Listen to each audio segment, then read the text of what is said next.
All right, welcome to the HawgBeat Hoops post-game show. Quite a performance there yet again. Um, it's getting to the point where I don't even really know what to say. Team looked bad. They played bad. Uh, Rotations didn't make sense again. I don't know why Layden Blocker played the final 20 seconds and didn't play the rest of the game. Um, it's bad. The offense is bad. The defense is bad. Everything is bad right now. Um, it just is what it is. They played with a lot more effort, which I guess that counts as a positive in some regard. Tremont Mark showed out, played very well, tried to save the team, put the team on his back. Other than that, there's really no real positives that I can think of. Yeah, I mean, you're coming off of a game against Auburn. It's a ranked Auburn team, but you score a season low 51 points against the Tigers, right? And that's immediately after a game against UNC Wilmington. I think they scored a season high 106 points. So, you're feeling pretty good after that Wilmington game. You back it up with awful performance against Auburn, and now you go on the road. This is the first true road game for Arkansas this season. And it's just another disjointed, offensive performance, especially in that first half. Things looked really, really bad. I think Arkansas only scored 24 in the first half, something like that. They definitely played better in the second. A lot of that was because of Tremont Mark. But I mean, man, Arkansas needs to find some kind of rhythm offensively. Jackson, you're kind of our, home basketball savant here. Just from your expertise, what is not working offensively? Eric Musselman, while he's been here, he hasn't really had amazing offenses, but just from your point of view, what isn't clicking for this Arkansas team right now? I think there's a lot of things. First off, you mentioned Eric Musselman hasn't really had a great offense at Arkansas, which is true. I mean, you look at KenPom ratings, Arkansas hasn't had a top 50 offense under Eric Musselman. And, that's not necessarily a bad thing. They've had adequate offenses or, above average nationally offenses with really, really good defenses. They've had top 20, top 15 defenses. And that's been the formula for success. That's not happening this year. And so the offense is taking a big step back as well as the defense. And you just have whatever we've been watching for this season. So far with offense, I think some of the issues have been, the rotations haven't been great. There's limited spacing at times. Everything is just congealed and packed in the paint when it doesn't need to be. They run too much ISO, too much ball screen actions where, they don't really get anywhere from it. I'm not saying running a ball screen is bad. Running ball screens is good. When you run a ball screen with no real destination, that's where the issue arises because you have a ball screen, you have a cut off of it, you have a roll off of it, and the ball handler doesn't really know where he's going. The roll man's not rolling full speed. It's just kind of like going out there running a shell offense at times. Other times, a lot of guys just dribbling around on the perimeter with really no destination, passing with no real reason to pass. I mean, it's kind of like the offense just going through the motions, but also not being a motion offense. It's supposed to be a motion offense designed to get really good looks, and they're not doing that.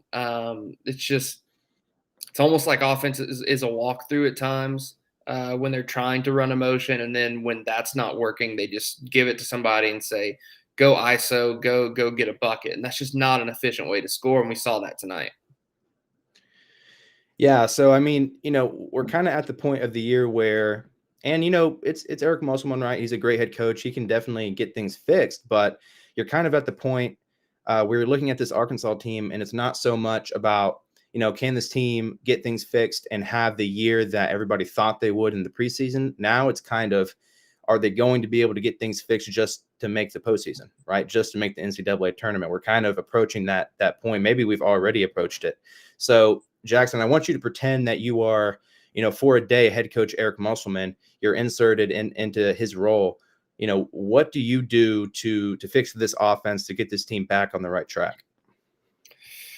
Yeah, that's a tough question. I'll preface this by saying Eric Musselman has forgotten more about basketball than I probably will ever know. But sometimes you can get kind of bogged down and looking at things being so close to the situation. So if I'm in that spot right now, I guess what I'm doing is not addressing Georgia to start. Like, just on the bus ride home, on the plane ride home, don't address it. Come back, you have your film. You have Saturday, you have Florida. Um, it's a quick turnaround. I'm saying, look, we're going to look more positives. Like, the positives, when you do right, we're going to do some positive affirmations, try to build up some confidence. So I think a lot of the guys are playing with low confidence. Um, I'm going to increase my leash on some guys. Some guys are making one mistake, getting yanked out, and that hurts their confidence too. Um, I don't know. He tried the half second rule. You got to make a choice: dribble, pass, shoot, whatever. That didn't really stick very long. I don't even know if it lasted more than a first possession that next game. So I don't know. It's a mess, really. I would try more effort guys too. I would have played one of my things going into this game. I would have played Bayfall and Layden Blocker a good amount of minutes. Not saying they needed to play like the whole game, but Eric Musselman praised Layden Blocker I don't know how many times throughout the early portion of the season, through the Bahamas, through the couple games afterwards, saying yes, his competitiveness, he's a hard worker, his effort, like he's an A+ in all those categories. I'm paraphrasing, but that's close to an exact quote. And then he said he also needs to grow a little bit more. He's going to have some growing pains. Then Layden Blocker doesn't play the last 3 or 4 games. He was averaging 5 minutes a game over the last 3 games and played the final 20 seconds of tonight. Meanwhile, Eric Musselman is also saying the team is lacking a competitive fiber, but he's saying that Layden Blocker is the ultimate competitor. He's an A+ competitor. So the disconnect there doesn't make a ton of sense to me. I was glad to see Jeremiah Davenport get some minutes, because he was another one I mentioned in an article this week where, Must started him against Duke and said, I really wanted him to be confident. We need him to be a confident shooter. And then after Duke and after another game, or I think it's like 3 games after Duke, he's playing well, averaging high shooting percentages, averaging, like, being a contributor, scoring points, grabbing rebounds. And then he didn't play at all against Auburn. And I think the 2 games before that, he averaged like 5 or 4 minutes. So that was a disconnect too. But he finally got minutes again today and played very well. Was very high effort. I thought he was very energetic as well. Bayfall can be that same guy. I don't know. There's just a lot to fix. I don't know where I would even start. He has a tough task ahead of him. Yeah, I mean, no doubt. And I feel like a big reason why, Blocker, who, like you said, brings a ton of energy, hasn't maybe played as much the last few games is because of Keon Menifield's addition to the team. I think I don't remember if we've talked about Menefield. Maybe we have talked about Menefield. It's been a little bit since we've done a post-game show. But in his last 2 games, he's played, really, really well. He had a career high 32 points against UNC Wilmington. After that game, you're kind of thinking, oh, wow, this is the jolt that Arkansas needed to kind of get things back on track. He had another good performance against Auburn. The team still lost. But tonight, I mean, he was 0 for, had 0 points, was 0 for on all the shots, didn't really do a whole lot. I think he was maybe just a little bit out physical tonight. And so, he's kind of that point guard type of player that this team needs to kind of get things gelled together. I feel like if he's not able to defend opposing guards night in and night out, he can't really be that guy on a consistent basis. And so you kind of turn to, maybe a guy like a Devontae Davis to play that point. He did that a little bit tonight. He had 7 and 6 against Georgia. Pretty good performance from him. You probably still want more from an older guy like him, but you'll take it. Ellis still kind of seems to be in the doghouse a little bit, just over a minute of playing time, not really, getting a big role. And then the guy that I'm really keeping an eye on him because he's struggled as of late is Caleb Battle. I mean, I think it's his last, 4 out of the last 5 games, something like that. He's been held to single digits, and that includes, I think, maybe a 0-point performance. So, and that's a guy early in the year that dropped back-to-back 20-point bombs, right? That would, take those big time transition threes that, broke the soul of the opposing team. And now he's just kind of not doing anything. He was 1 of 8 from the field, 1 of 4 from 3. So I don't know. What are you seeing from Battle that is maybe limiting him right now? I think he's pushing too much. I think when he gets in the game, he feels like I need to score, I need to score, I need to score, I need to score. He's trying to make the game come to him instead of letting it come to him. Which, as a shooter, as a scorer, like he's a bona fide scorer. It's what he's designed to do. It's how he's crafted his game. You're not always going to just sit back and let the game come to you. But when you're on a stretch like he is, where you're not able to create on your own as much as you would like. You got to kind of take a step back and let it come to you. There was one set they ran for him. He got I think it was right out of halftime. He got a corner 3 and knocked it down. Now it was a wonderful set, and it was just part of the offense, part of the flow, the designed look, and he hit the shot. It wasn't one of those where he was wildly driving to the lane trying to draw a foul, because he does try to get to the free throw line a lot and shoot free throws, but hadn't been getting foul calls either, which I think that also kind of affects him, because if he's scoring at the free throw line as a scorer and a shooter, you're seeing the ball go in the hoop, so then your shots are probably going to fall a little bit more. It's just that psyche of a shooter.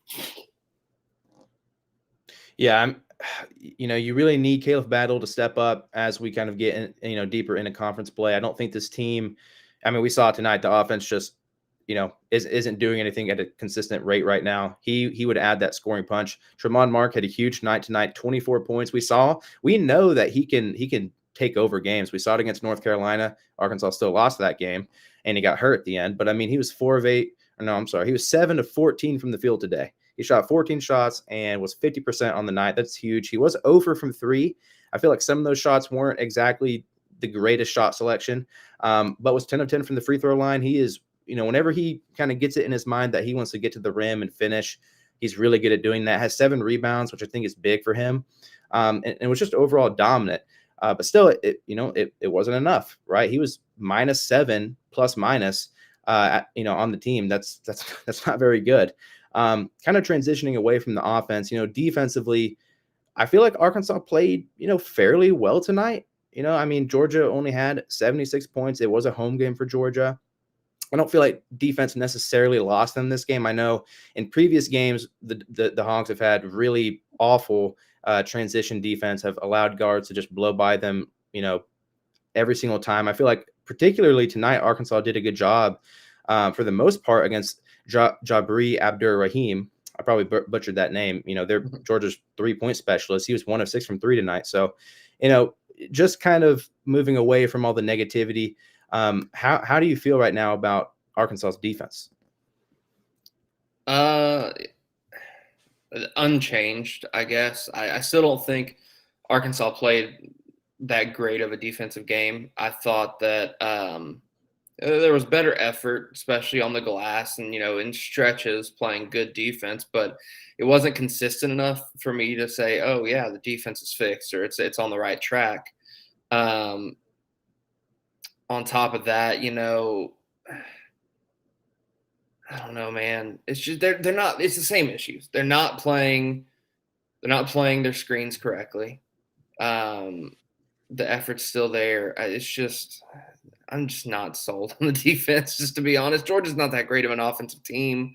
They still miss plenty of shots. They scored a lot, not a lot in transition, but a lot off turnovers, all that sort of stuff. So it is what it is. Looks like we have a lot of people asking some questions. Let's get to them.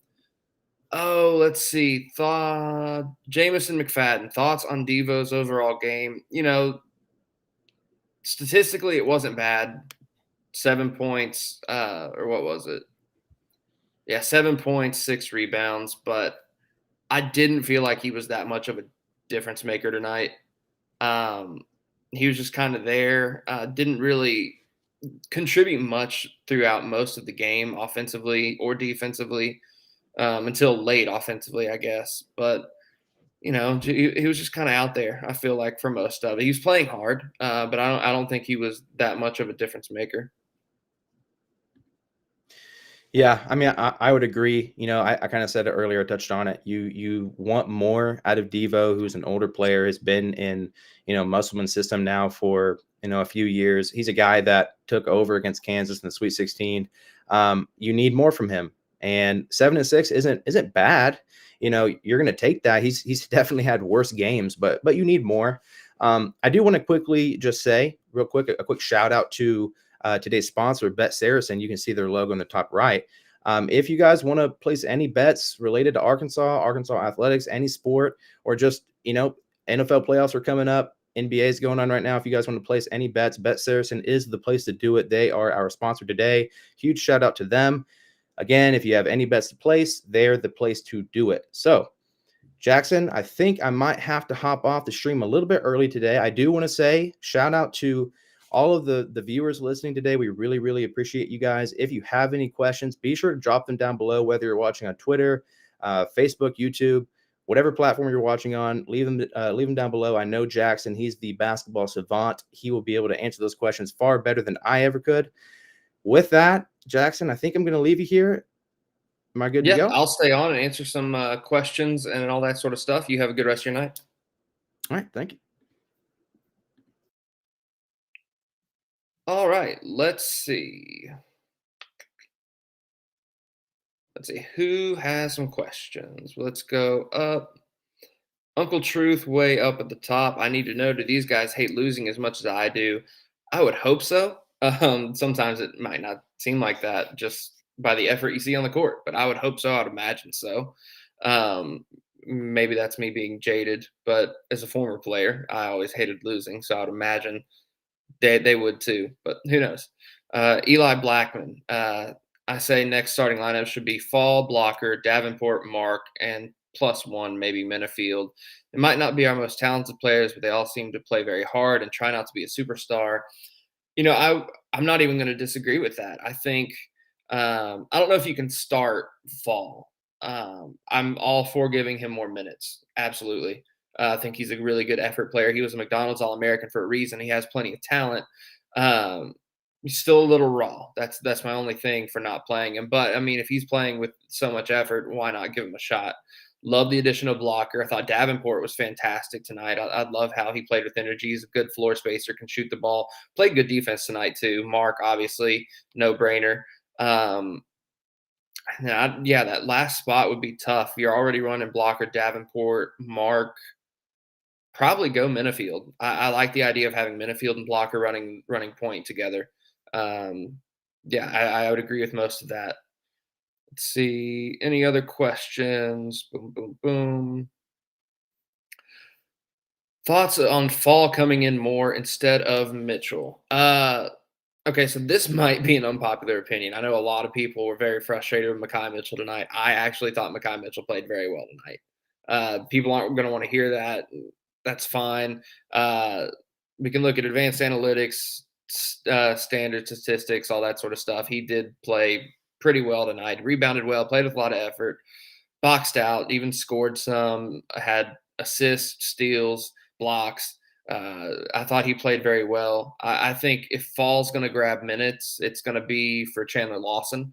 Lawson did not play much tonight, and if he's not going to perform any better than he did tonight, then Fall's going to start taking away his minutes. Let's see. Brazil. Jameson, what do you mean about Brazil? Are you talking about his performance? I wasn't impressed with Brazil tonight, to be honest. He had a couple of big dunks that were nice. One in the first half, one in the second half. Those are always great. But again, I didn't think that he was that much of a difference maker. I thought that he was just kind of there. Some of his shots, especially some of his threes, I didn't agree with. I thought they were just rushed and not in the flow of the offense. I think he needs to be more physical. I think part of my issue with Brazil this year too is I don't agree with the role that they're giving him.